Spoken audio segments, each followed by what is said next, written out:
अवधूत चिंतन श्री गुरुदेव दत्त श्री स्वामी समर्थ। नमस्कार, मी रोहिणी परत एकदा तुमच्यासाठी खूप महत्त्वाचा व्हिडिओ घेऊन आलेली आहे आणि आजच्या व्हिडिओमध्ये एक खूप महत्त्वाची माहिती मी तुमच्याशी शेअर करणार आहे। ती म्हणजे बघा, बऱ्याच वेळेस असं होतं की आपण आपल्या खूप विश्वासू व्यक्तीकडे किंवा आपण आपल्या खूप जवळच्या व्यक्तीला मदतीचा हात म्हणून काही पैसे उधार देतो किंवा काही पैशाची मदत करतो किंवा काही वेळेस आपण आपले दागदागिने जे आहे किंवा आपल्या ज्या कोणत्या जवळच्या वस्तू आहे किंवा अशी मौल्यवान वस्तू आहे, अशा वेळेस आपण आपल्या समोरच्या व्यक्तीवर इतका विश्वास असतो की आपण त्याला देतो किंवा आपण कुठेतरी काम करत असतोय, म्हणजे कोणत्या तरी ठिकाणी आपण काम करतोय, तिकडचा मोबदला आपल्याला मिळालेला नसतो, आपण कुठेतरी जॉब करत होतो पण आपल्याला तिकडची सॅलरी अजून मिळालेली नाहीये किंवा कोणत्याही पद्धतीने बघा कुठेतरी तुमचे पैसे असे अडकलेले आहेत की तिकडनं मार्ग खूप अवघड झालेला आहे की इथनं मला पैसे येतीलच आता, किंवा तुम्ही आता तो विश्वासच सोडून दिलाय की नाही आता मला हे शक्यच नाही किंवा आता हे होणारच नाही।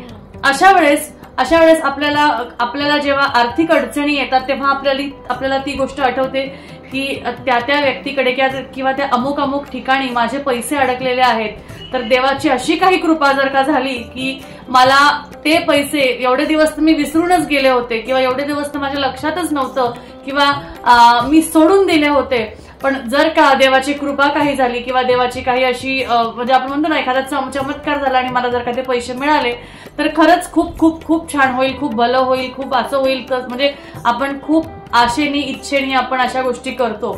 अशा वेळेस आहे ना आपल्याला आपण जे कष्ट केलेले असतात त्यावरचे जे पैसे असतात, धन असतं, दागिने असतात, आपण स्वतः कमवलेले असतात किंवा आपल्या स्वतःच्या कष्टाची जी गोष्ट असते आणि ती गेली ना आपल्याला खूप दुःख होतो, खूप त्रास होतो। कारण आजकाल तुम्हाला सांगते उठता बसता पैशाची गरज लागते। त्यामुळे कोणत्याही ठिकाणी म्हणजे तुम्हाला सांगते कुठल्याही रूपात आपल्याला पैसे हे लागतातच, काहीही असू दे पैसे हे लागतातच। कोणतीही गोष्ट म्हणजे अगदी घरातनं पाऊल बाहेर ठेवला की तुम्हाला ₹100 खर्च होतातच। मग त्यामुळे अशा वेळेस काय होतं ना, जेव्हा आपल्याकडे एखाद्या गोष्टीची कमतरता वाटते, धनाची कमी वाटते किंवा आपल्याला असं वाटतं की अरे माझे इथे पैसे अमुक अडकलेले आहे आणि जर का मला ते पटकीने मिळाले किंवा मला एखादा दैवी चमत्कार झाला किंवा मी इतकी सेवा करते देवाची, मी एवढं काही करते तरीही मला जर का ते मिळालं तर मला खरंच खूप आनंद होईल किंवा मला खरंच खूप त्याचे आभार मी मानेल, असं आपण खूप बोलतो।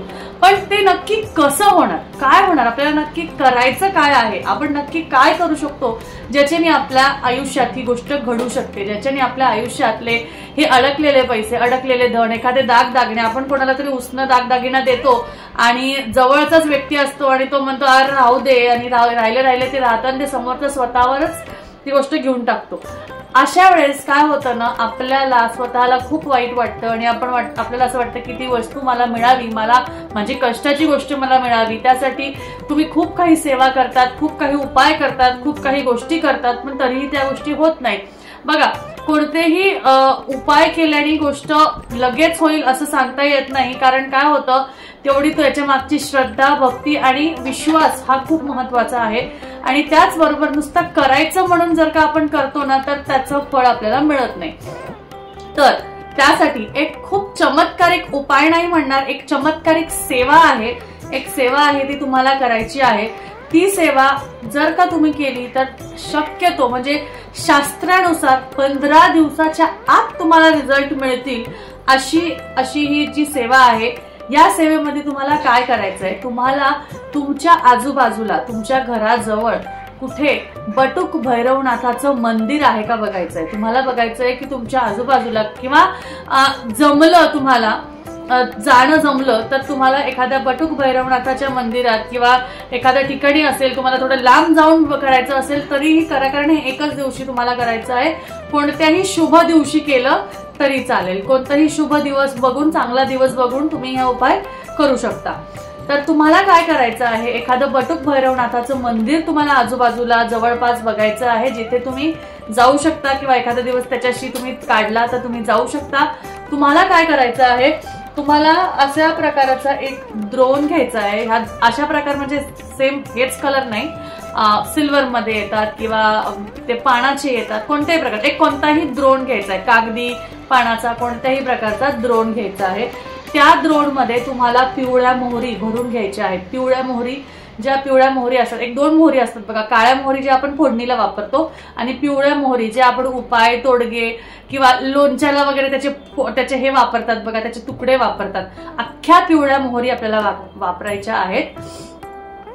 तर तुम्हाला त्या अख्ख्या पिवळ्या मोहरी खंडित नसाव्या, कीड लागलेली नसावी, तर फ्रेश तुम्हाला आणायच्या आहेत। हे द्रोण भरून तुम्हाला ठेवायचं आहे, द्रोण भरून घ्यायचं आहे आणि त्या द्रोणावर कणकेचा दिवा करायचा आहे।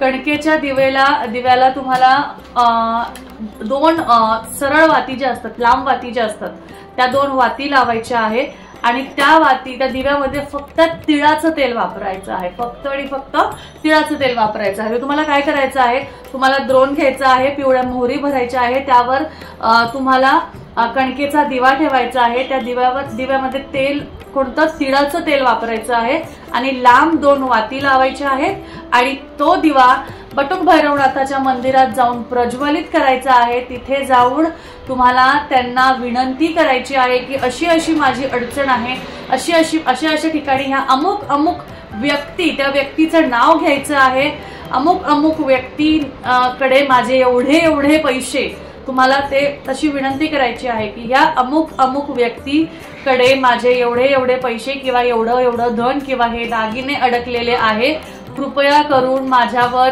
मी म्हणजे विनंती करते किंवा मला त्यांना सांगायचंय आंबण्याने, श्रद्धेने की तुम्ही लवकरात लवकर माझी ही अडचण दूर करा आणि काही म्हणू नका की मी हे घेऊन येईल, मी ते घेऊन येईल, काहीही गरज नाहीये।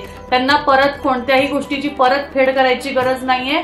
तुम्हाला फक्त आणि फक्त जायचंय, तो दिवा तिथे प्रज्वलित करायचा आहे, तिथे बसायचंय, थोडा वेळ बसायचंय आणि नंतर परत घरी यायचंय आणि मग नंतर ती गोष्ट विसरून जायची।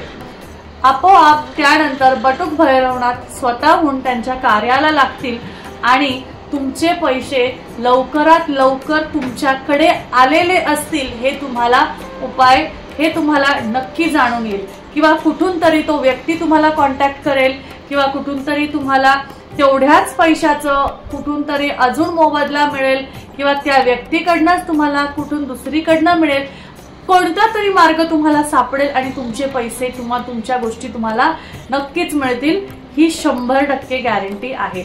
नक्की तुम्ही करू शकता। बघा, कोणताही उपाय करताना मनात वाईट भाव नसावे की त्यांनी असंच केलं, त्यांनी हेच केलं। मनात श्रद्धा, भाव, भक्ती हे महत्वाचं, कोणाचंही वाईट होऊ नये हे महत्वाचं, असा विचार तुम्ही करायला पाहिजे। आणि त्याच नंतर अजून सर्वात महत्वाची गोष्ट, आपल्या केंद्रात बटुक भैरवाची सेवाचं छोटंसं पुस्तक मिळतं। मी आता ते पुस्तक घेऊन नाही बसलेले, एक छोटंसं पुस्तक मिळतं। त्या पुस्तकात बटुक भैरवांचं सहस्त्रनाम आहे। त्या सहस्त्रनामाचं पठण तुम्हाला रोज रात्री करायचं आहे। रोज रात्री तुम्हाला त्याचं पठण करायचं आहे झोपण्याच्या आधी। त्या पठणाने तुम्हाला तुमच्या घरात सुद्धा जे ग्रह कलश आहे, ज्या घरात वादविवाद होतात, नकारात्मकता असते, ते सुद्धा संपेल आणि बटुक भैरवांची सेवा आपण करत आहोत हे आपण त्यांना श्रद्धाभक्तीने सांगत आहोत असं ते लक्षात येतं आणि आपण त्यांच्याकडे रोज विनंती करतो की माझं हे काम मी तुम्हाला सोपवलेलं आहे, ते तुम्ही मला नक्की त्यावर मला काहीतरी मार्ग दाखवा। अशा पद्धतीने तुम्ही हा उपाय केल्याने नक्कीच तुम्हाला 100% रिझल्ट येईल आणि तुम्हाला त्यातनं मार्ग सापडेल।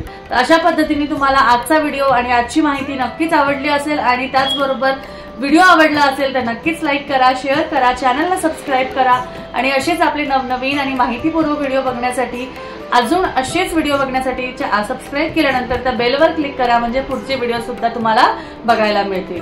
तर आजची जी माहिती आहे, आजचा जो व्हिडिओ आहे, ह्यामध्ये जी माहिती मी तुम्हाला सांगितली आहे त्यातली माहिती मी स्वामी चरणी अर्पण करते आणि आशा करते तुम्हाला व्हिडिओ आवडला असेल। परत भेटूया अजून एका छानशा माहितीमध्ये, अजून एका छानशा व्हिडिओ बरोबर। तोपर्यंत काळजी घ्या आणि असेच आपले व्हिडिओ बघत राहा।